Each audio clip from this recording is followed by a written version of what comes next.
सभी साथियों को नमस्कार।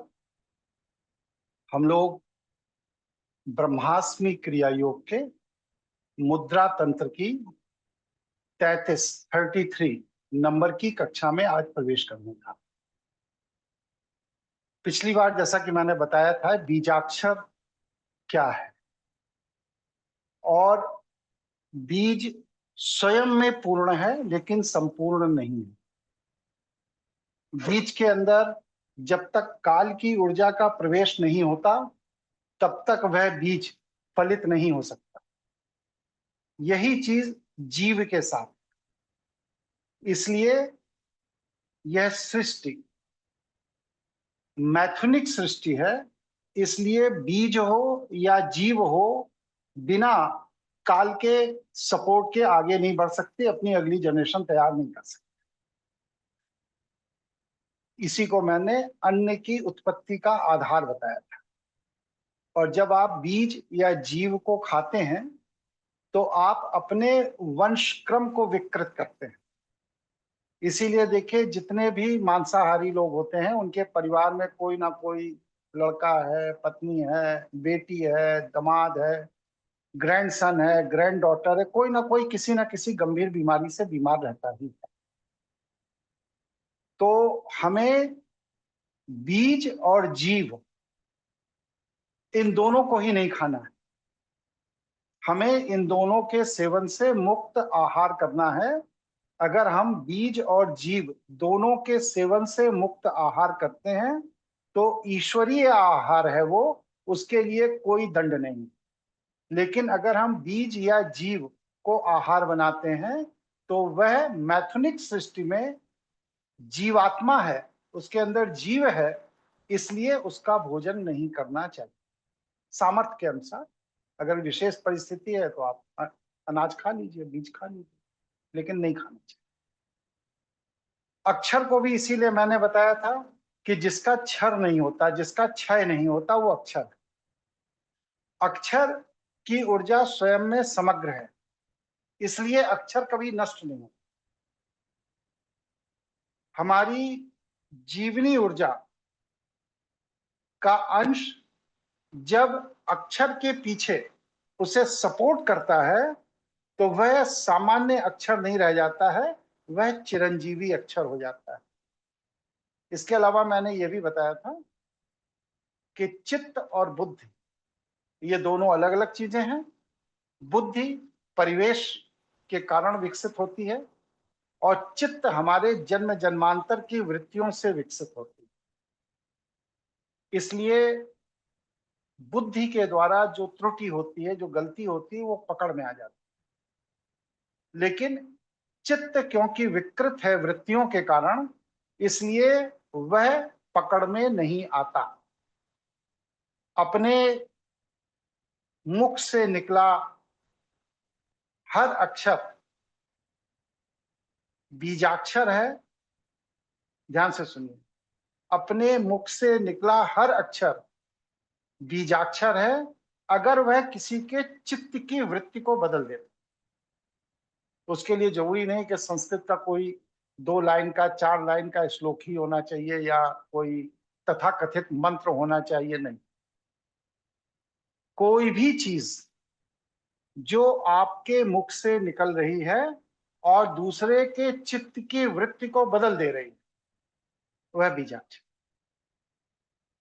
मैंने ये भी बताया था कि मैं बीजाक्षर मंत्र का समर्थन क्यों नहीं करता।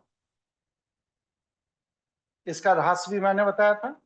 और मैंने ये भी बताया था कि शैवों में बस सिर्फ एक ही मंत्र है, वो अपने आप में पूर्ण है, संपूर्ण है। आज हम चर्चा करेंगे उस पर।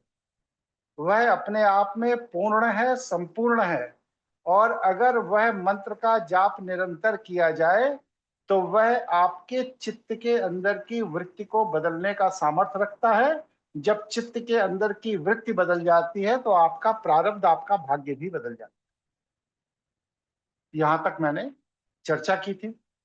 किसी के पास कोई प्रश्न, कोई जिज्ञासा पैदा हुई हो, आप अपनी बात रख सकते। बीजाक्षर मंत्र कैसे काम करता है? बीजाक्षर मंत्र ध्वनि और तरंग से स्वयं को ब्रह्मांडीय ऊर्जा से जोड़कर काम करता है। अगर आप में यह सामर्थ्य नहीं है कि आप अपना कनेक्शन ब्रह्मांडीय ऊर्जा से जोड़ सकें, तो कोई भी बीजाक्षर मंत्र लेके घूमते रहिए, आपके जीवन में कोई चमत्कार नहीं होने वाला।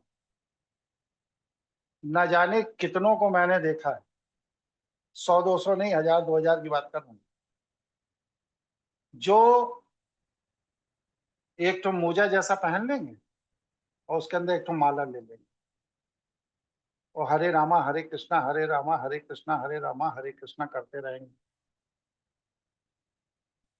या महामृत्युंजय मंत्र पढ़ते रहेंगे, गायत्री मंत्र पढ़ते रहेंगे, या और जो भी मंत्र उनको सहज लगता है अपना पढ़ते रहते हैं। जीवन में कुछ नहीं बदला।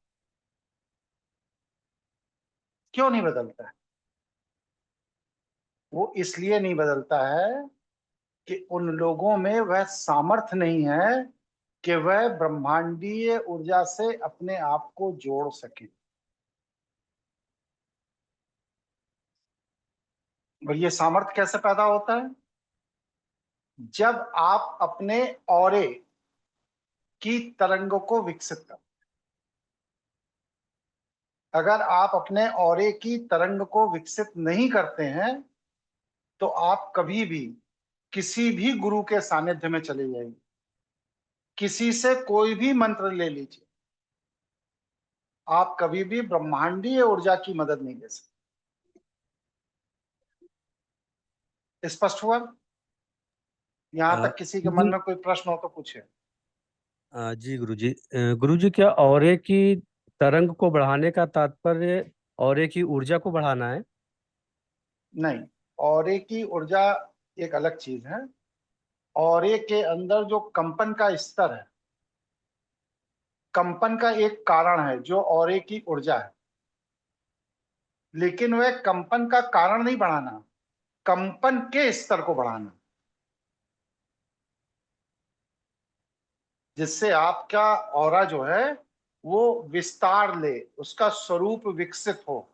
और जब उसका विस्तार होता है, स्वरूप विकसित होता है, तो वह ब्रह्मांडीय ऊर्जा से अपना संबंध जोड़ लेता है। और जब वह ब्रह्मांडीय ऊर्जा से अपना संबंध जोड़ लेता है, तब क्या होता है? आपके जीवन में ईश्वर की कृपा से अप्रत्याशित अनुकूल वातावरण हो जाता गुरुजी, कम समझ में आ रहा है, थोड़ा सा उदाहरण दे पाएंगे क्या इसका? है। स्टीरियो सुना है, देखा है आपने? जी स्टीरियो में जो स्पीकर होता है, उसको चलाने के लिए पीछे एक उसमें इलेक्ट्रिकल ऊर्जा होती है जो स्पीकर को चलाता है। होती है कि नहीं? जी हाँ हूं बोलोगे कि जी बस चुप हो जाओगे? जी जी। अब वो इलेक्ट्रिकल ऊर्जा तो है उसके अंदर, लेकिन उसमें यह सामर्थ्य नहीं है कि वो इतने बड़े स्पीकर को चला दे। तो क्या वो हाँ। स्पीकर चलेगा, रिजल्ट देगा? नहीं। नहीं देगा। तो स्पीकर को चलाने के लिए जो ऊर्जा है, वह ऊर्जा होना एक अलग बात है, और उस ऊर्जा में इतना सामर्थ्य होना कि वह बड़े स्पीकर को चला दे, हिला दे, ये एक दूसरी बात। जी ठीक है। स्पष्ट है? तो जी ये जी। जो हिलाने वाला है ऊर्जा, ये हिलाने वाली ऊर्जा ही आपके ऑरे की कंपन ऊर्जा है। जी अगर समझ आ। आपके ऑरे की कंपन ऊर्जा इतनी ताकतवर नहीं है कि ब्रह्मांडीय ऊर्जा से संपर्क कर सके, वहां जाकर वाइब्रेशन कर सके, वहां की चीजों को पकड़ सके, तो आपके अपने आंतरिक ऊर्जा से ये कार्य नहीं होगा। जैसे कि स्पीकर को बजाने के लिए छोटी ऊर्जा, छोटे स्पीकर के लिए तो ठीक है, लेकिन अगर बड़ा स्पीकर चलाना है तो उसके वॉल्यूम को, उसके वाइब्रेशन को, उसके कंपन के स्तर को इलेक्ट्रिकल बढ़ाना पड़ता। बिल्कुल। समझ में आ गई बात? जी। जिसको ना समझ में आई वो पूछिए। प्रणाम गुरु जी। विवेकशील बोला था गुरु जी। गुरु जी, आपने बताइए। ये बताया मंत्र जो करते हैं, तो इस मंत्र जैसे उस नेगेटिव इफेक्ट हो सकता है अगर वो ब्रह्मांडीय ऊर्जा से कनेक्ट नहीं कर रहा है और सिर्फ वो राम राम हरि हरि कोई कुछ बोल रहा है। नेगेटिव इफेक्ट कुछ नहीं होगा, आपको जी रिजल्ट जी, नहीं मिलेगा। रिजल्ट नहीं। जी जी गुरु जी। नेगेटिव इफेक्ट कुछ नहीं होगा, लेकिन रिजल्ट नहीं मिलेगा। एनर्जी और टाइम दोनों वेस्ट होगा। ठीक है। हाँ गुरु जी, दूसरा गुरु जी, चंद्रशेखर बोल रहा हूँ। ओके, हाँ बताइए चंद्रशेखर। नहीं वो कोई और प्रश्न पूछ रहा था अभी। अरे आप पूछिए, फिर इसके ओके, बाद वो भी पूछ लें। तो मुझे अभी भी इसका डिफरेंशिएशन समझ में नहीं आया। एक तो हो गया पावर और दूसरी हो गई कैपेसिटी में, और तीसरी मुझे लग रहा है फ्रीक्वेंसी, क्योंकि जिसको भी आप हिलाने की कोशिश कर रहे हैं या जिससे जुड़ने की कोशिश कर रहे हैं, अगर उससे फ्रीक्वेंसी मैच नहीं करेगी तो वो उससे नहीं जुड़ पाएगा, नहीं चाहे जुड़ेगा। कितनी कितनी भी पावर क्यों ना हो। तो ठीक। उसके लिए हमें ब्रह्मांडीय ऊर्जा को समझना ज्यादा जरूरी होगा। यस, अभी ता- वही समझा रहा हूँ। ओके, ब्रह्मांडीय ऊर्जाओं की आवृत्ति को जब आप समझेंगे और अपने पिंड को ब्रह्मांडीय ऊर्जा की आवृत्ति के अनुरूप करेंगे, तो ब्रह्मांडीय ऊर्जा का लाभ आपको इमीडिएट मिलने लगेगा। ठीक है, हाँ समझ में आ गया। आ गया ना। इसको दूसरे उदाहरण से भी समझ लीजिए कि वोल्टेज आ रहा है लेकिन पर्याप्त नहीं है, तो ये नहीं कह सकते बिजली नहीं आ रही। बिजली आ रही है, लेकिन बल्ब को जितनी ऊर्जा चाहिए, जितनी शक्ति चाहिए वोल्ट में, उतनी नहीं है, इसलिए बल्ब नहीं चल, या एसी नहीं चल रहा, या पंखा नहीं चल रहा। स्पष्ट हो गया? हाँ जी गुरु जी, जी स्पष्ट हो गया। जी गुरु जी, हम ये ऊर्जा अपने अंदर कैसे बढ़ाएंगे कि हम अभी हम उससे बताने जा रहे हैं। जी अभी हम जी बताने जा रहे हैं। जी जी तो इस ऊर्जा को बढ़ाने के लिए हमें क्या करना पड़ेगा? ब्रह्मास्मि क्रिया योग के द्वारा ऊर्जा का संचय।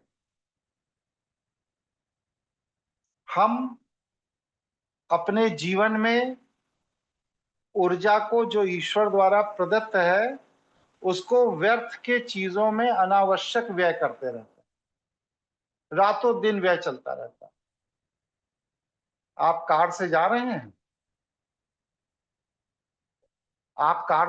हैं, बगल की सारी दुकानें देखते चले जा रहे हैं।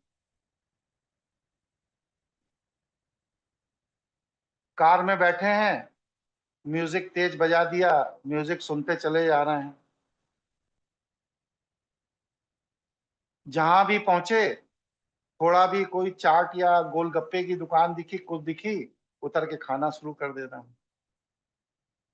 तो ये जो एक्टिविटी है कि जिसका कोई रिजल्ट नहीं निकलना, लेकिन हमारी गलत लाइफ स्टाइल के कारण हम अपने इंद्रियों का इस्तेमाल ऐसी चीजों पर कर रहे हैं जहां से हमारी ऊर्जा क्षय हो। ये सब ऊर्जा का अपव्यय है। बहुत लोगों को देखिए, आप ट्रेन में जाइए तो 4 घंटे का सफर है, 5 घंटे का, वो बोलते ही रहेंगे, कुछ ना कुछ बोलते ही रहेंगे। मोदी की बात, राहुल गांधी, वो रामचंद्र जी, वो कृष्ण जी, वो ये जी, वो जी, चुप रह ही नहीं सकते। और फिर इसके बाद कहेंगे बड़ी थकान हो जाती है। होता है ना ऐसा? बहुत से लोग टकराते होंगे आप लोगों को जो बोलते ही रहते हैं। जी तो ये जो ऊर्जा का अपव्यय है, ये ऊर्जा का अपव्यय ही आपके अंदर ऊर्जा का संचय नहीं होना। इसीलिए जो बड़े स्तर के साधक होते हैं, वो संचय कैसे करते हैं? कम बोलेंगे, अनावश्यक चीजों को देखकर अपने ब्रेन को इन्वॉल्व नहीं करेंगे, अनावश्यक किसी से संवाद नहीं करेंगे, व्यर्थ की कोई बात नहीं करेंगे। इस तरह से वो लोग आपके द्वारा जो ऊर्जा का अपव्यय है, उसको वो लोग अपने तरीके से रोक। समझ में आई बात? स्पष्ट हुई? जी गुरु जी, गुरु जी एक जी सवाल। गुरुजी। जी गुरुजी। गुरुजी। गुरु जी अमित बोल रहा हूँ। गुरु जी ये जो लक्षण है वो तो उनके लक्षण है ना कि जो साधक हो चुके हैं, मतलब उन्हें पता है कि क्या करना है, लेकिन जो उन्हें तो पता रास्ते है, में जो साधक हो चुके हैं वो ये सब करते ही नहीं। जी आप दिन में कितने घंटे मोबाइल यूज करते हैं?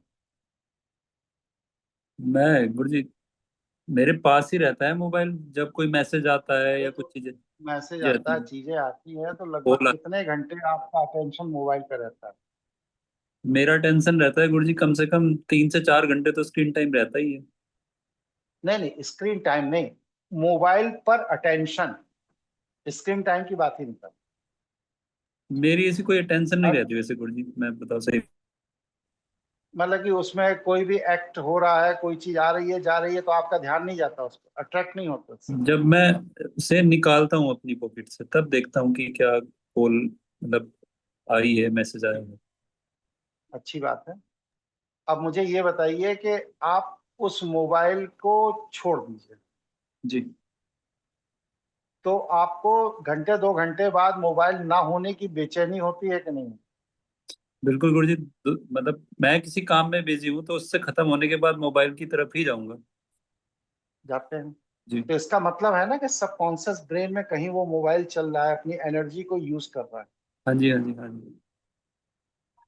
अब जैसे मैं हूँ, मुझे कोई काम नहीं होता, मैं एरोप्लेन मोड में लगा देता हूँ, 2-3 घंटे बाद जब ऑन करता हूँ फिर देख लेता हूँ मैसेज वैसेज, किसी से बात करना है, मैसेज करना है, करके फिर एरोप्लेन मोड में लगा देता हूँ। मैं मतलब कि सामान्यतः अगर कोई बहुत विशेष बात नहीं है तो घंटे भर से ज्यादा 24 घंटे में मोबाइल का इस्तेमाल नहीं करता। आप लोग कितनी देर करते हैं? अगर आप लोग 8 घंटे सो रहे हैं तो 16 घंटे में से कम 10 घंटे मोबाइल के आसपास ही मंडराते रहते हैं। जी सही बात है कि नहीं? जी गुरु जी ये तो है। बताइए भाई, 2-4 लोग कहिए सही बात है, गलत बात है बताइए। सही बात है गुरुजी।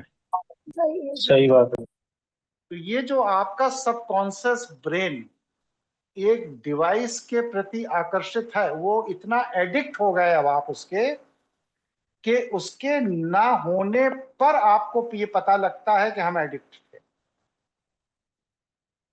आपके मोबाइल की स्क्रीन टूट जाए, सॉफ्टवेयर उड़ जाए, कोई डाटा उसमें गड़बड़ हो जाए, तब आपको पता लगता है कि हम कितना एडिक्ट थे। लेकिन जब तक सब कुछ सही चल रहा है तब तक हम कितना एडिक्ट हैं ये हमें पता नहीं चलता। यही वृत्ति का आवेग है, ये ऊर्जा का दुरुपयोग है, ये लीकेज है एनर्जी का। इसी तरह कोई टीवी के प्रति आकर्षित हो रहा है, कोई भोजन के प्रति हो रहा है, कोई कपड़ों के प्रति हो रहा है, कोई स्क्रीन के प्रति हो रहा है, कोई मोबाइल के प्रति हो रहा है, तो ये जितना भी सबकॉन्शियस ब्रेन में आकर्षण है, ये सारे आकर्षण बिंदु आपकी ऊर्जा को खा रहे हैं।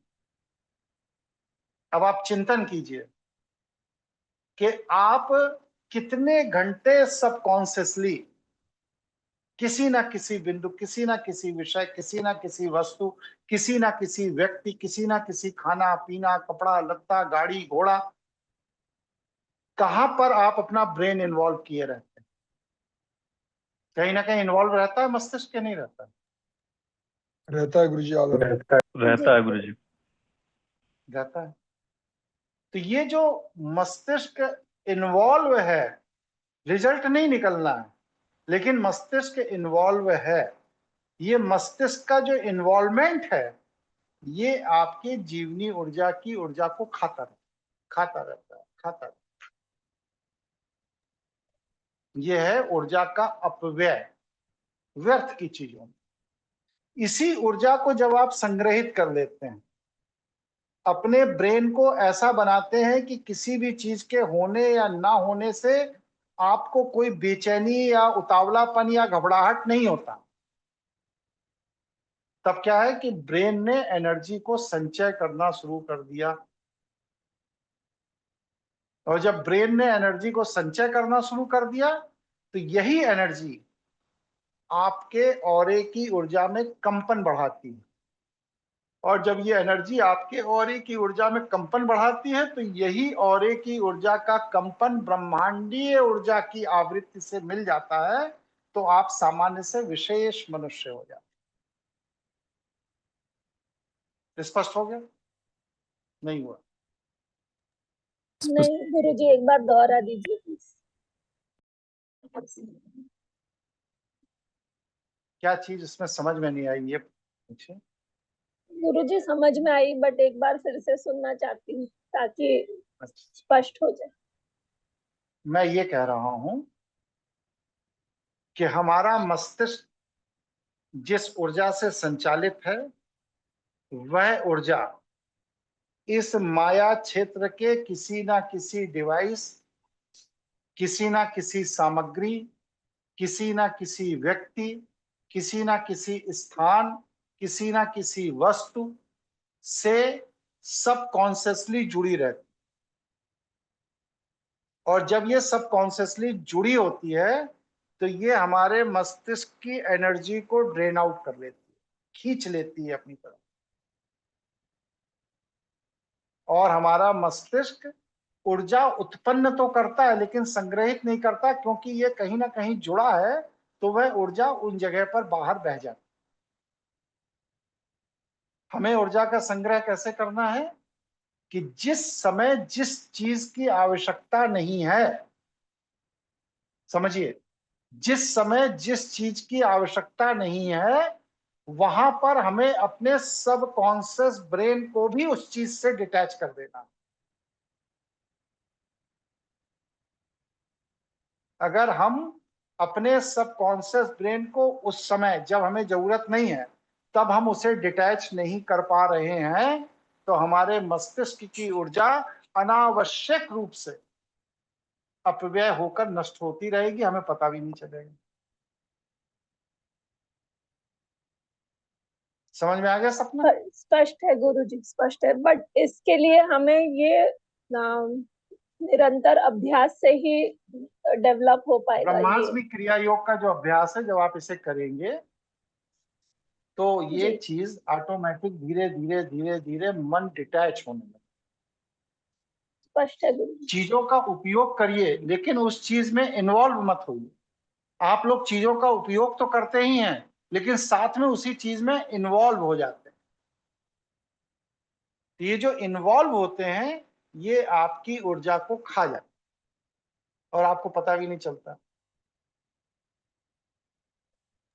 स्पष्ट है गुरुजी।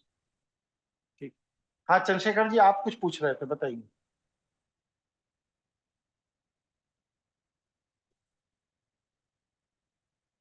कहीं चले गए क्या? गुरुजी चलिए, प्रणीत और कोई नमो। साथी को? हाँ प्रणीत जी बताइए।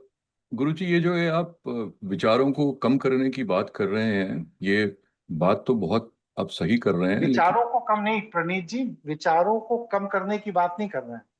विचार तो उत्पन्न होंगे ही, लेकिन विचारों को इन्वॉल्व करने की बात करें। जैसे कि एक उदाहरण से और समझाता हूं कि मान लीजिए माता जी को रातों दिन ये चिंता है कि बेटा जो यहाँ से 2000 किलोमीटर दूर नौकरी कर रहा है, पता नहीं उसने खाया कि नहीं खाया, सोया कि नहीं सोया, आज उसके ऑफिस का दिन कैसा बीता होगा, पता नहीं उसके पड़ोस में वो जो दुष्ट आदमी है उससे उसने लड़ाई तो नहीं कर ली।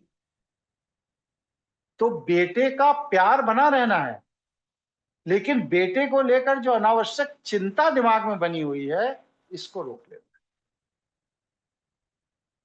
बेटे को प्यार करने में कोई मनाही नहीं, खूब करिए, लेकिन बेटे के प्यार में जो उसको लेकर चिंतित आप होते रहते हैं, ये आपके ब्रेन की ऊर्जा को सोखता रहता है। ये उदाहरण है बेटे का। इसी तरह और सभी चीजों का उदाहरण। ठीक है प्रणीत जी, आप कुछ कह रहे हैं, बताइए। हाँ, चंद्रशेखर बोल रहा हूँ गुरुजी। तो उसमें हाँ वो मेरा माइक ऑन नहीं हो पा रहा था, पता नहीं क्यों। कोई बात तो नहीं। उसमें क्या है, एक सूक्ष्म लेवल पे, मतलब मन में कई बार विचार भी नहीं रहता, लेकिन वो एक सटल रूप से पीछे से एक फिर भी बेस लाइन में वो प्रोग्राम खुला रहता है। ठीक है। हाँ, ये नहीं खुलना। जो ये जो बेस लाइन में जो प्रोग्राम खुला है ना, बस वहीं से ब्रेन की एनर्जी लीक। उसको बंद कर देना, जरूरत है हाँ तो खोलिए, यूज करिए और फिर ठीक है। बंद कर दीजिए, ठीक है ना? लेकिन गुरुजी अगर किसी के पास उस लेवल की एक्सपर्टीज हासिल हो जाए तो उनके लिए तो जीवन निर्वाह करना बड़ा सरल है। मतलब वो तो बिजली के स्विच की तरह ऑन ऑफ वाली बात हो गई। मुझे लगता है आप वही समझाने की होती ही, कोशिश कर रहे बिल्कुल होती ही है, होती ही है। अब बताइए, मैं जैसे क्लास ले रहा हूं इस समय यहाँ, अब मैं चिंतन करूं कि यहाँ से 600 किलोमीटर दूर मेरी बेटी जो दिल्ली में रह रही है, पता नहीं शाम का 8 बज गया, घर आई कि नहीं आई, खाना खाया कि नहीं खाया, अरे वो कल कह रही थी पैर में दर्द हो रहा है, पता नहीं दर्द ठीक हुआ कि नहीं हुआ।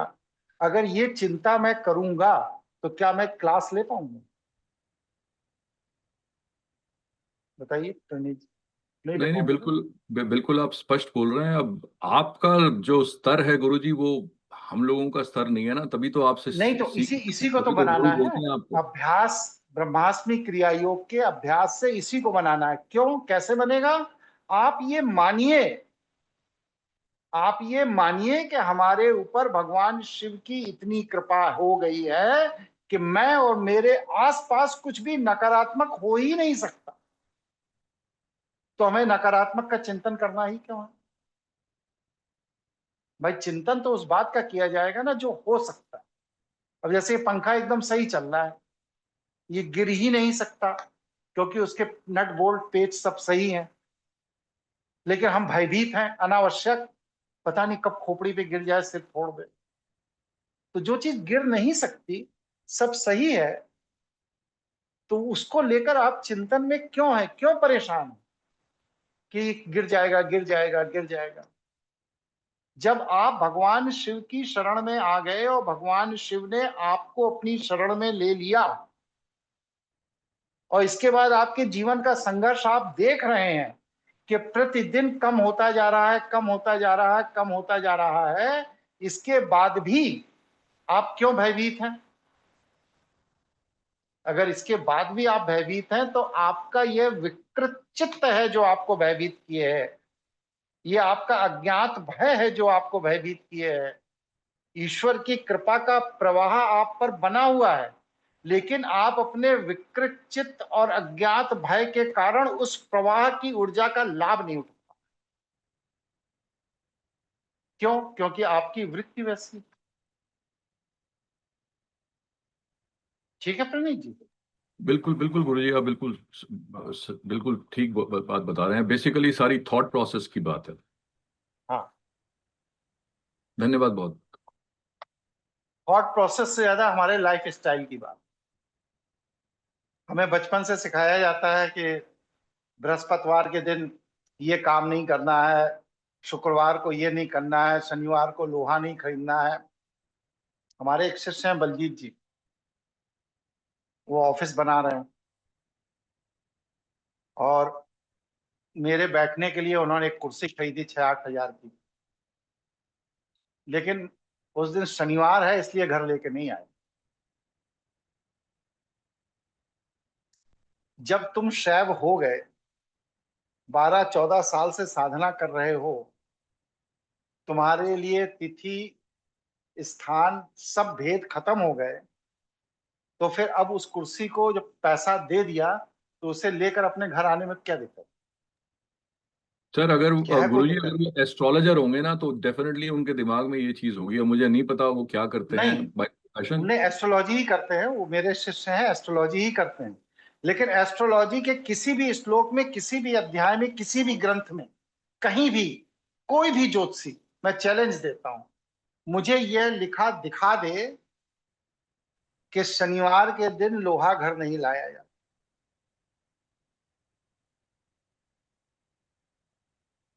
मैं भी मानने लगूंगा, इसका क्योंकि जन्म कहाँ ज्योतिष से के हुआ ये तो जितने भी पता नहीं मुझे। ग्रंथ हैं। हाँ बताइए, क्या कह रहे हैं?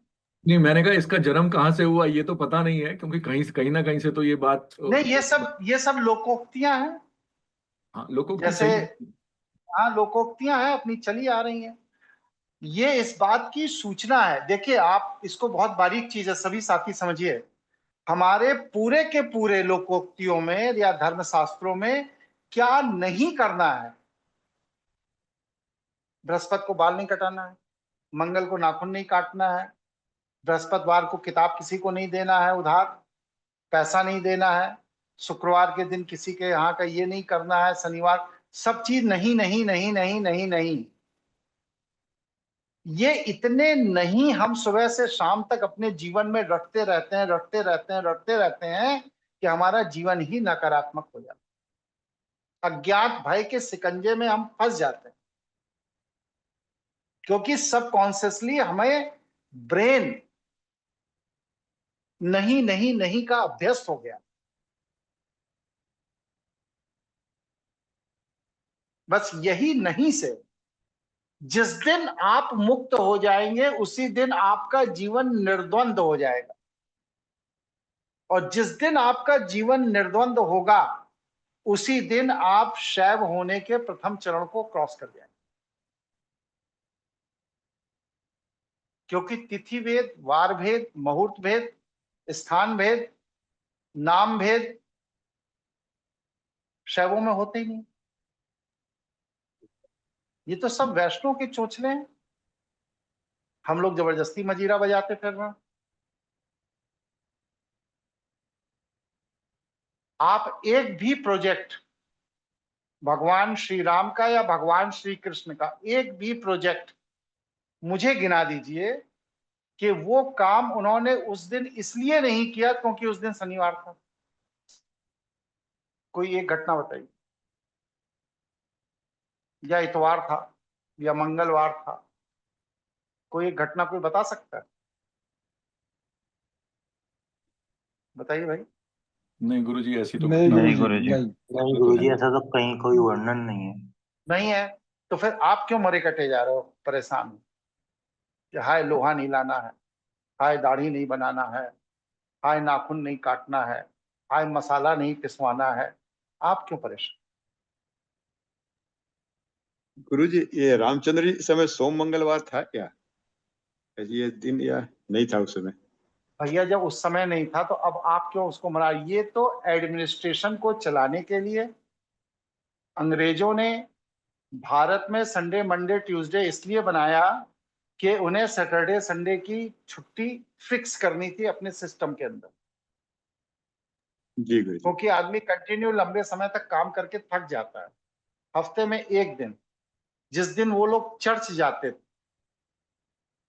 भाई लोग संडे संडे चर्च जाते हैं, तो हफ्ते में एक दिन जिस दिन उन्हें चर्च जाना उस दिन वो ऑफिस बंद कर देते थे कि आज ऑफिस बंद रहेगा, और हम लोग उसको परंपरा मना रहे हैं। ठीक है, तो ये मैंने उदाहरण दिया है, छोटा सा उदाहरण। ये छोटा सा उदाहरण इस बात की सूचना है कि अगर लोहा खरीदने जा रहे हैं तो हमारा ब्रेन तड़ से कनेक्ट करता है, अरे आज शनिवार है, आज लोहा नहीं लेना। तो ये जो कनेक्शन है, ये यही ऐसे हजारों कनेक्शन, इस तरह के हजारों कनेक्शन हमारे ब्रेन से जुड़े हुए हैं, हमने जोड़ रखे हैं, जो हमारी ऊर्जा को चूसते रहते हैं और हमें पता भी नहीं चलता।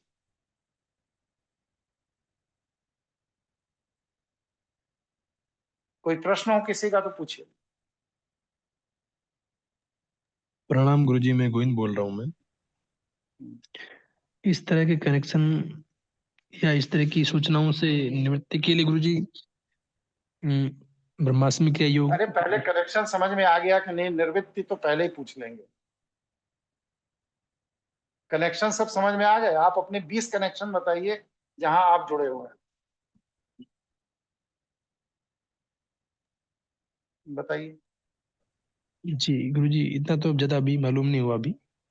तो फिर निवृत्ति की बात क्यों कर रहे हैं? जब बेसिक कनेक्शन कहाँ जुड़ा है उस पर फोकस नहीं है, निवृत्ति बता दीजिए। का धरती में जीना अभी आया नहीं, समाज में कैसे जीते हैं वो मालूम नहीं, धर्म की मर्यादाएं मालूम नहीं, मोक्ष कैसे मिलेगा ये बता दीजिए। अरे पहले संसार में जीना तो सीख लो, तब मोक्ष की बात करना। मैं यहाँ संबंध जोड़ने और समझाने की चेष्टा कर रहा हूँ, मुक्ति की बात बता रहा है।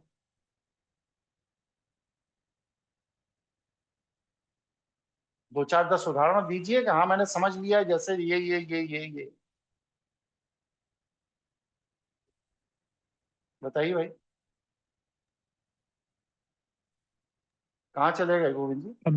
अभी तो गुरुजी आप बताए वही मालूम है, बाकी तो तो वही मालूम है, तो निर्वृत्ति की बात कहाँ अभी हमने बताई? निर्वृत्ति की नहीं गुरुजी। आप इससे क्यों निवृत्त होना चाहते हैं, पहले ये बताइए। संसार में जीने आए हैं तो इस संसार से निवृत्त क्यों होना चाहते हैं? कारण बताइए। ये भी एक बहुत बड़ा पागलपन ही है गोविंद जी, कि जिस संसार में जी रहे हैं, जिसमें जीने आए हैं, बस उसी संसार में नहीं जीना, उससे निवृत्त हो जाना। अरे निवृत्त हो जाना है तो पहले अपनी धन संपत्ति गरीबों में बांट दो, बीवी बच्चे पड़ोसियों को दे दो, जो खाना रोटी कपड़ा रखा है वो सब सड़क पे फेंक दो, फिर बात करो अब निवृत्ति की। अभी इतना तो आपने किया नहीं कि अपना सर्वस्व त्याग दिया हो, तो जब त्यागा नहीं तो निवृत्ति का विचार आ क्यों रहा है? जवाब दीजिए। गुरुजी ये चेतन मन के बारे में, विचारों के बारे में पूछ रहा था मैं तो। कुछ नहीं, ये वैष्णव प्रपंचों के कारण आता है। वैष्णव हमेशा से गुमराह समाज को करते आए हैं, हमेशा से। आदर्श पोजीशन का एक व्यक्ति पकड़ लेंगे, आदर्श चैतन्य महाप्रभु। अरे चैतन्य महाप्रभु ने अपना सर्वस्व त्याग कर पूरे दुनिया में अपने भक्ति से एक अलग जगह दी। आप में सामर्थ्य है कि आप अपना सर्वस्व त्याग लें? और जब सर्वस्व नहीं त्याग सकते तो चैतन्य महाप्रभु का गुणगान क्यों कर रहे हैं? गुणगान उसका कीजिए ना जो आप कर सकते। जब हम हिटलर बन नहीं सकते, मुसोलिनी बन नहीं सकते, नेपोलियन बोनापार्ट बन नहीं सकते, तो उनका इतिहास जान लेना पर्याप्त है, उनका चिंतन करने की क्या जरूरत?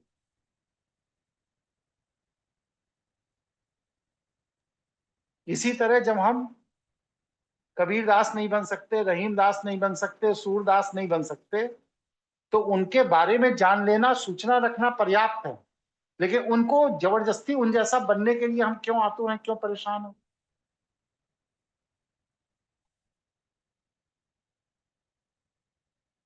ये मानसिक विकार है, ये विकृत चित्त व्यक्ति का लक्षण है कि जो काम हमें नहीं करना है हम उसी के बारे में सोच रहे हैं। पता लगे कि यहां से चाइना जाना नहीं है जीवन में कभी, लेकिन परेशान है कि हाय चाहे चीन का वीजा कैसे मिलेगा, कैसे जाएंगे, एयरपोर्ट में जाएंगे तो कौन से जहाज में बैठेंगे, तो वो जहाज उड़ के चीन की जगह कहीं अफगानिस्तान ले गया तो क्या करेंगे? परेशान है, जबरदस्ती परेशान। जब जाने ही नहीं है चीन, तो ये पता है कि चीन भारत के उत्तर में है, बस इतनी सूचना काफी है। इसके आगे अनावश्यक क्यों दिमाग लगा रहे हैं उसमें? वैष्णव लोगों का यही होता है कि नहीं होता, बताइए भाई आप लोग। जी जिस गुरुजी चीज से यही कोई होता है। लेना देना नहीं उसी का चिंतन करते रहेंगे। मुक्ति, मोक्ष, भगवान, तीर्थ, धर्म, मंदिर, मजीरा, पता नहीं क्या क्या सोचते रहते फालतू में। और जिस चीज का चिंतन करना चाहिए, आत्म कल्याण, अपना कल्याण, अपनी पत्नी का कल्याण, बच्चों का कल्याण कैसे हो, वो चिंतन नहीं, बाकी और सारे चिंतन है। तो ये जो चीज है कि जो करना है वो नहीं कर रहे हैं, जो करना नहीं है उसमें दिमाग लगा हुआ है, यही आपके मानसिक ऊर्जा का दुरुपयोग है। यहीं से मस्तिष्क की ऊर्जा ड्रेन आउट हो रही है। आप सभी लोगों को ये होमवर्क है कि आप चिंतन करिए कि हम अनावश्यक किन किन चीजों के विषय में सोचते रहते हैं। तो आपको पता लगेगा कि हम जो भी सोचते हैं वो सब अनावश्यक ही है। आवश्यक तो कुछ सोच ही नहीं रहे हैं, क्योंकि आवश्यक जितना भी है वो अपने आप हो रहा है। सुबह घड़ी में 9 अपने आप बजता है, हमारे सोचने से नहीं बजता। 9 बजते ही हम बैग कंधे पे लाद लेते हैं और अपने ऑफिस चले जाते हैं। ये ऑटोमेटिक हो रहा है। वहां पर बैठकर काम करते हैं, जो समस्याएं हैं उनका निदान करते हैं। ये सब ऑटोमेटिक मोड में हो रहा है, चिंतन नहीं हो रहा है। और जिन चीज की जीवन में कोई जरूरत नहीं उनका चिंतन करते रहते। अगर आपको जिन चीज की जीवन में कोई जरूरत नहीं है उनका चिंतन छोड़ दें तो बाकी जीवन में तो सब कुछ ऑटोमेटिक मोड में हो ही रहा है।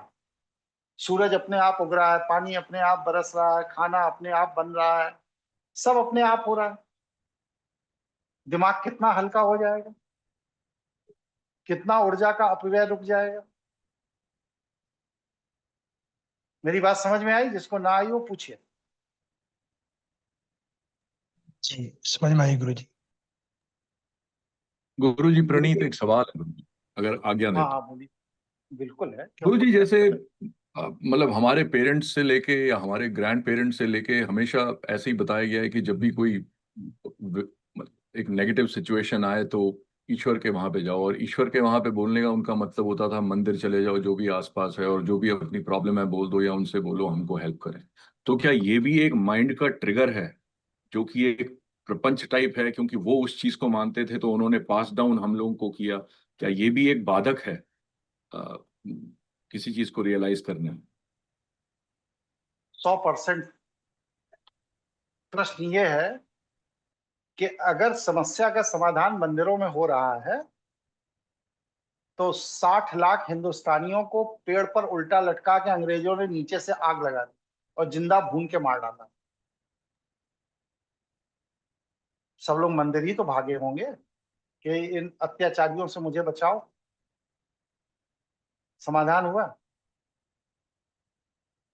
या नहीं। नादिर शाह ने जब दिल्ली पर आक्रमण किया और वहां के बहु बेटियों के साथ अपने सैनिकों से बलात्कार कराया 2 लाख और उसके बाद उनका कत्ल करा दिया, तब भी तो उनके परिवार के लोग उन बहु बेटियों की इज्जत की रक्षा के लिए मंदिर ही तो भागे होंगे कि और कहीं गए होंगे। तो क्या उन बहु बेटियों की इज्जत बची? नहीं बचा। नहीं बची।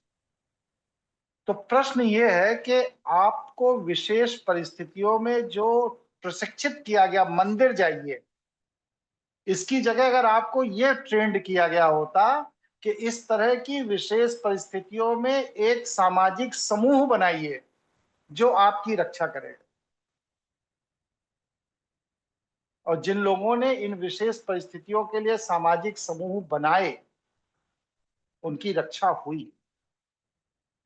जब तक हमारे यहां मंदिर भागने का ट्रेंड नहीं था भक्ति काल के पहले, तब तक पूरी दुनिया के आक्रांता भारत पर आक्रमण करते थे, कोई भारत से चवन्नी नहीं ले जा पाया। लेकिन जब 900 साल पहले, ज्यादा पुरानी बात नहीं, बस सिर्फ 900 साल पहले भारत में भक्ति काल आया और सब कुछ भगवान भरोसे हो गया, तभी से शक आए, हूड़ आए, मुगल आए, अंग्रेज आए, सारे आक्रमण तभी से होने लगे जब से हम अपने को भगवान के भरोसे छोड़ दिए। भगवान के भरोसे नहीं छोड़ना। क्यों? क्योंकि ये माया क्षेत्र है, यहां भगवान का क्षेत्र ही नहीं है। अब जैसे रेलवे स्टेशन शहर के अंदर होता है, लेकिन रेलवे स्टेशन कैंपस के अंदर कोई भी लूट वारदात घटना घटती है तो सिविल पुलिस उसमें कुछ नहीं कर सकती, उसको बस सिर्फ रेलवे पुलिस ही हैंडल कर सकती। ऐसी ही व्यवस्था है ना। नवीन जी कहाँ है हमारे? बताइए भाई, कानून के जानकार हैं या और कोई जानकार हो तो बताइए। ऐसा ही है गुरुजी। ऐसा ही है गुरुजी। ऐसा ही है। तो प्रश्न ये है कि अगर रेलवे स्टेशन शहर के अंदर है तो रेलवे परिक्षेत्र के अंदर घटना होने पर सिविल पुलिस एक्ट क्यों नहीं कर सकती? इसी तरह यह माया क्षेत्र में अगर हम रह रहे हैं तो भगवान तो सर्वत्र व्याप्त है। इस सृष्टि के, इस ब्रह्मांड के कण कण में भगवान है, लेकिन जब माया क्षेत्र की बात आएगी तो यहाँ पर माया क्षेत्र के ही अधिकार और नियम लागू होंगे, यहाँ पर ईश्वर की कुछ नहीं चल रही है। भगवान की औकात नहीं है कि एक पत्ता हिला दे। ये रहस्य जिस दिन आप समझ जाएंगे उसी दिन आपका कल्याण हो जाएगा। और जब तक आप ये रहस्य नहीं जानते हैं तब तक आप बस सिर्फ ढोलक मजीरा लेकर के हनुमान चालीसा पढ़ते रहेंगे और कुछ नहीं करेंगे अपने जीवन में।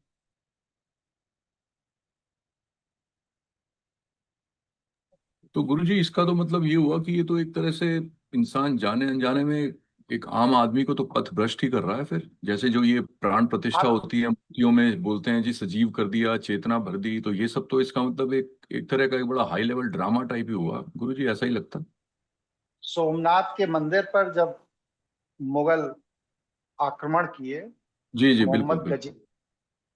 मोहम्मद गजनी, तो वहां के सारे पंडित ऊपर दो छत्ती पर चढ़ गए, बालकनी में। क्यों चढ़ गए? कि जब गजनी मंदिर का दरवाजा तोड़ेगा तो ये जो मूर्ति है ये तीसरा नेत्र खोलेगी और पूरा का पूरा मुगल सेना तीसरे नेत्र खोलते ही जल के नष्ट हो जाएगी। कोई लड़ने की तैयारी नहीं किया, भगवान के तीसरे नेत्र खुलने का इंतजार किया। फिर क्या हुआ? गजनी ने दरवाजा तोड़ा मंदिर का और घुसा। भगवान ने कोई नेत्र नहीं खोला। और उसके बाद उसके अंदर जो 12,000 पंडित थे सोमनाथ मंदिर के अंदर, जो मजा लेने के लिए ऊपर चढ़ गए थे, उन सब में से एक एक की कत्ल कर दिया उसने और लूट ले गया खजाना। और जब वहां के राजाओं को पता लगा कि गजनी आ रहा है सोमनाथ लूटने, तो वहां के राजाओं ने कहा मैं सुरक्षा के लिए सेना भेज रहा हूं। तब इन्हीं पंडितों ने कहा कि शंकर की सुरक्षा, वो तो तीसरा नेत्र खोल ले तो ब्रह्मांड में भूचाल आ जाता है, तुम्हारे ये सैनिक उनकी रक्षा करेंगे? और फिर जब लुट गए, पिट गए, मर गए, उनके घर की बहू बेटियों को उठा ले गया और ले जाकर के अफगानिस्तान में 2-2 दिनार में, 2-2 पैसा मतलब में मंडियों में बेच दिया। इसीलिए मैं कहता हूं आत्म कल्याण के मार्ग को अपनाइए, आत्म कल्याण के लिए साधना करिए, किसी भी प्रपंच में मत फंसिए। आप प्रपंच में फंसेंगे, अपने जीवन की ऊर्जा का सर्वनाश कर लेंगे और फिर क्या होगा? बाद में पछताने के अलावा और कुछ आपके हाथ नहीं लगेगा।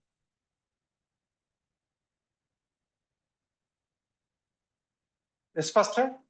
स्पष्ट है गुरुजी, धन्यवाद बहुत बहुत। ठीक है, इसलिए अपने आत्म कल्याण के मार्ग को चुनिए। चलिए, यहां तक विषय समझ में आ गया, आगे बढ़ूं? जी जी गुरुजी। चलिए, हमारा ये जो शरीर है, ये जो पिंड है, यह ऊर्जा से संचालित। हमको जबरदस्ती भोजन से संचालित होने का अभ्यास कराया जाता है, इसलिए हम भोजन करते हैं। लेकिन अगर भोजन से संचालित करने का अभ्यास नहीं करवाया जाए तो ही यह हमारा शरीर ऊर्जा से संचालित होता रहेगा। बहुत से ऐसे शिष्य हैं हमारे जो 24 घंटे में, 48 घंटे में एक बार एक रोटी या एक कटोरी दाल खाते हैं बस, और फुल एक्टिव हैं। सुशील जी हैं, वो तो कुछ भी नहीं खाते हैं, फुल एक्टिव हैं। कहीं कोई मिनरल की कमी नहीं है, कोई विटामिन की कमी नहीं, कोई कमी किसी तरह की किसी को नहीं हो रही। क्यों? क्योंकि इन लोगों ने ब्रह्मास्मि क्रिया योग की साधना करके अपने आप को जीवनी शक्ति से जीवनी ऊर्जा पर स्विच कर दिया। जब तक ये जीवनी शक्ति पर आश्रित थे तब तक इनको मल्टीविटामिन भी चाहिए, प्रोटीन भी चाहिए, आयरन भी चाहिए, ये चाहिए, वो चाहिए, क्योंकि इन्हीं सब चीजों से यह इस पिंड को चला रहा है। लेकिन जैसे ही इन लोगों ने अपने को जीवनी शक्ति से जीवनी ऊर्जा पर आश्रित किया, वैसे ही अब उन्हें कुछ नहीं चाहिए। मिल गया तो ठीक है, और नहीं मिल गया तो उसके लिए लालायित नहीं। तो ये जो स्थिति है कि मिल गया तो ठीक है, नहीं तो लालायित नहीं है, ये इस बात की सूचना है कि हमने अपने मस्तिष्क के अंदर जो ऊर्जा का नकारात्मक फ्लो अनावश्यक हो रहा था उसके नल बंद कर। अब हमारे मस्तिष्क में कोई भी नकारात्मक फ्लो नहीं हो रहा है, और वह ऊर्जा जो नकारात्मक फ्लो में बर्बाद हो रही थी, वेस्ट हो रही थी, वो अब हमारे काम आती। ठीक है, स्पष्ट है हाँ गुरुजी। भाई। तो यह ऊर्जा का संतुलन कि हम कहां पर इस ऊर्जा का प्रयोग करें और कहां पर जो अनावश्यक दुरुपयोग हो रहा है उसे रोक दें, यह विज्ञान जिस दिन आप समझ जाएंगे, ये विज्ञान ही आपको सामान्य मनुष्य से विशेष मनुष्य बना देता है। और जब तक आप इस विज्ञान को नहीं समझेंगे तब तक ऊर्जा का असंतुलन ही आपको निर्बल, हीन, दयनीय व्यक्ति बनाए रखता है।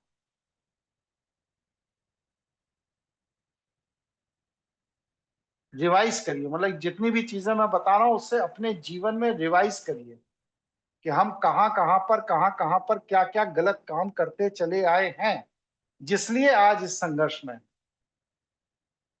जीवन का कोई एक घटना कोई भी व्यक्ति बता दे कि हमने सही किया और गलत हो गया, कार्य कारण की व्यवस्था के विपरीत घट गया, हमने सही किया लेकिन ये गलत। कोई घटना कोई बता सकता है? और अगर कोई ऐसा बता रहा है तो इसका मतलब यह है कि उसे कार्य और कारण की व्यवस्था के विज्ञान की जानकारी नहीं, इसीलिए वो ये निर्णय ले रहा। क्योंकि यह अखिल ब्रह्मांड में जहां पर 8 अरब तारे घूम रहे हैं, चल रहे हैं, यह एक कार्य कारण की व्यवस्था से संचालित है। तो जो इतने बड़े ब्रह्मांड को चला रहा है वह हमें और आपको चलाने में त्रुटि कैसे कर सकते? अगर हम और आप उस विषय को नहीं समझ रहे हैं, इसलिए महसूस कर रहे हैं कि हमारे साथ त्रुटि हो रही है या हमारे अंदर कोई विकार, कोई विकृति है, तो हम समझ रहे हैं। इसलिए इस विकार, इस विकृति को नहीं करना। बस जीवन में ईश्वर ने आपको सर्वशक्तिमान बनाकर ही इस पृथ्वी पर भेजा है। कोई भी चीज ईश्वर ने आपसे छीनी नहीं है।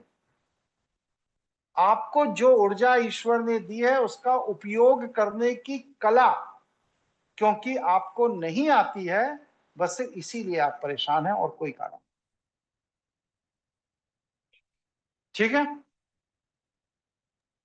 स्पष्ट है गुरुजी। ठीक है।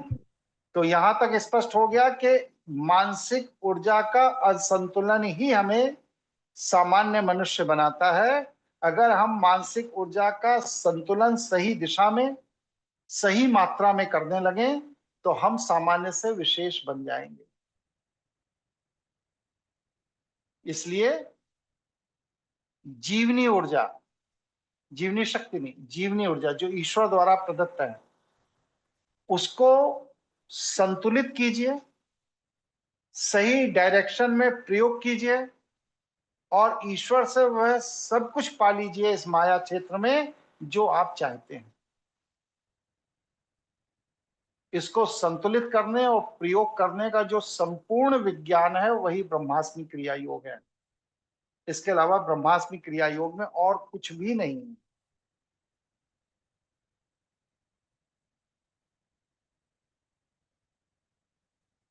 किसी के मन में कोई प्रश्न हो तो पूछिए। प्रणाम गुरुजी, मानिक बोल रहे थे। हाँ मानिक बताओ। गुरुजी, ब्रह्माष्टमी में उज्जीवा साधना ही अकेले काफी है और भी बाकी साधना भी करना होगा साथ? हम तो कहते किसी साधना की जरूरत ही नहीं। आप लोग साधना में उलझ जाते हैं। साधना की जरूरत नहीं, साधना एक अभ्यास है। जैसे कि आप जब व्यायामशाला जाते हैं व्यायाम करने, तो क्या है कि एक अभ्यास है। लेकिन जीवन भर अगर व्यायामशाला में व्यायाम ही करते रहेंगे तो फिर पहलवानी लड़के ओलंपिक का गोल्ड मेडल कब लाएंगे? जी। आप लोग जिम के अंदर की जो प्रैक्टिस है पहलवानी की, उसी को समझ रहे हैं कि गोल्ड मेडल है। वो स्टेप है, उसके आगे जाना है, वो गोल्ड मेडल नहीं है। उसका इस्तेमाल कैसे करना है यही नहीं पता। नहीं पता ना, तो उसी के लिए तो क्लासेस होते हैं। आप लोग प्रश्न रखेंगे, जिज्ञासा रखेंगे, पूछेंगे कैसे इस्तेमाल करना है तो हम बताएंगे। और जब पूछेंगे ही नहीं तो हम क्यों बताएंगे? भाई हमें क्या मालूम आपके मन में क्या चल रहा है। जी, तो जैसे काफी देर तक किए उसके बाद इस्तेमाल कैसे करें इसका कुछ। चलिए और प्रश्न पूछिए, किसी के मन में कोई हो, नहीं तो फिर मैं अपनी बात रखूं।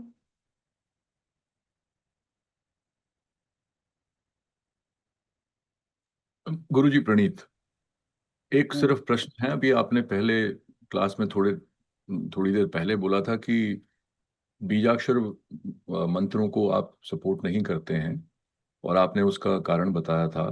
तो मेरा आपसे सिर्फ प्रश्न ये है कि ऊर्जा को ब्रह्मांडीय ऊर्जा से मिलाने के लिए आपने कहा था कि कंपन का विस्तार करना। तो क्या मंत्रों में भी कुछ उच्च कंपन के मंत्र होते हैं, इस तरह से कुछ होता है? ऐसा वैष्णव कहते हैं, लेकिन मैंने पाया नहीं।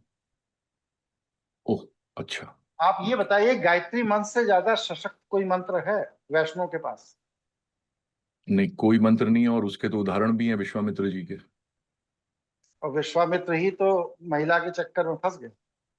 हाँ, फंस गए। वो वृत्ति आपने बस समझाई थी कि कोई वृत्ति थी व्यक्तिगत दोष, इसलिए।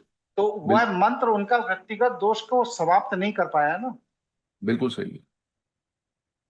तो जब विश्वामित्र जैसे तपस्वी का व्यक्तिगत दोष वह मंत्र समाप्त नहीं कर पाया, तो एक माला दो माला जप लेने से आपका व्यक्तिगत दोष समाप्त हो जाएगा क्या? नहीं होगा। वो आपकी बात सही है, लेकिन इसी में एक और सवाल में मेरा ये है कि क्या विगत जन्मों की वृत्तियों की वजह से ऐसा होता है कि आपकी वृत्ति कटने में बहुत जरूरत से ज्यादा समय लगता है, या आप अगर एक स्तर तक पहुंच भी जाएं फिर भी वो वृत्तियां खत्म नहीं होती? आपका वृत्ति के साथ आकर्षण। इसीलिए मैं बार बार कहता हूं ना, त्याग का भाव। आप देखिए बुढ़ापा किनका सबसे खराब गुजरता है? कोई बता सकता है किन लोगों का बुढ़ापा सबसे खराब गुजरता है? तांत्रिक लोगों का?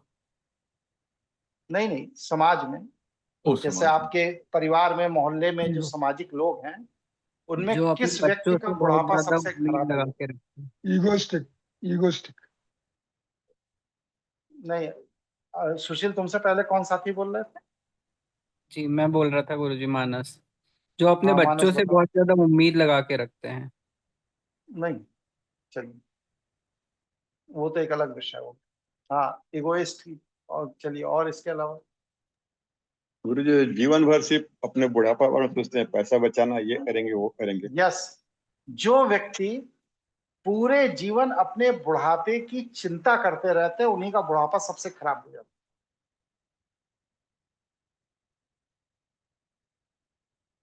क्योंकि आपने खराब बुढ़ापे को इनवाइट किया, चिंतन कर करके कर करके कर करके कर करके, इसलिए आपका बुढ़ापा खराब हो जाता है।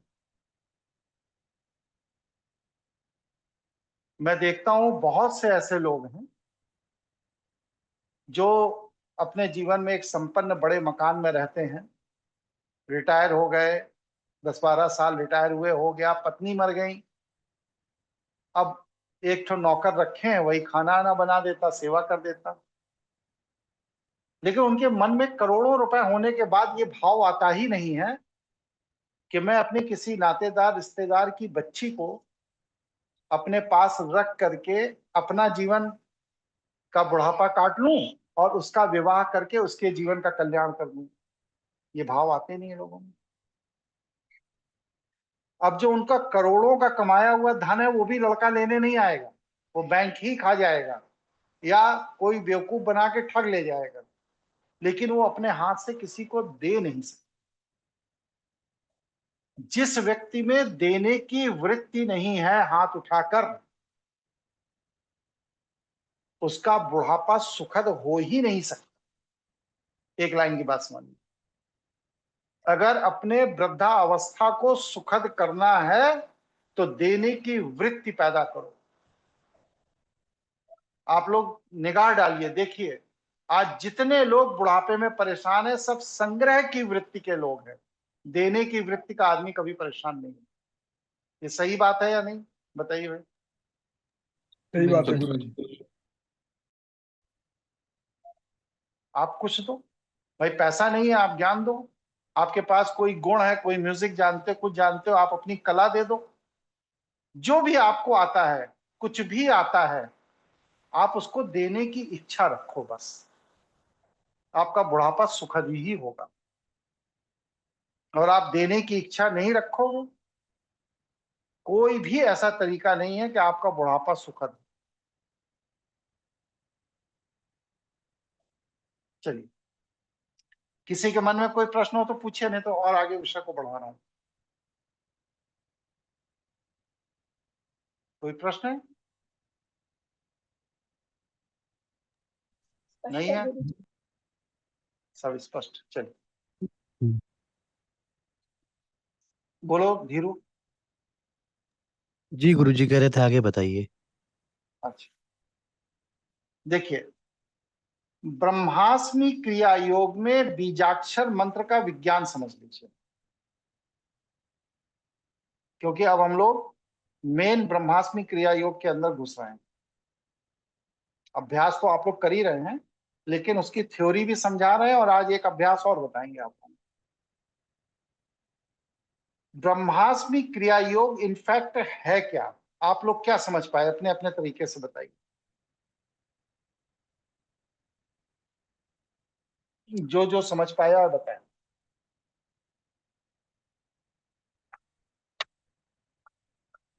नहीं समझ पाए हैं तो कहिए, नहीं समझ पाए हैं तो हम ही बता देते हैं। गुरुजी अमित बोल रहा हूँ। मैं जो जितना समझ पाया हूँ उससे बता रहा हूँ कि ब्रह्मास्मि क्रिया योग अपने आप को तैयार करने का एक रास्ता है जिससे कि हम ब्रह्मांडीय ऊर्जाओं से कनेक्ट हो सके। यस, ये मानसिक यज्ञ साधना है। ब्रह्मास्मि क्रिया योग मानसिक यज्ञ साधना है।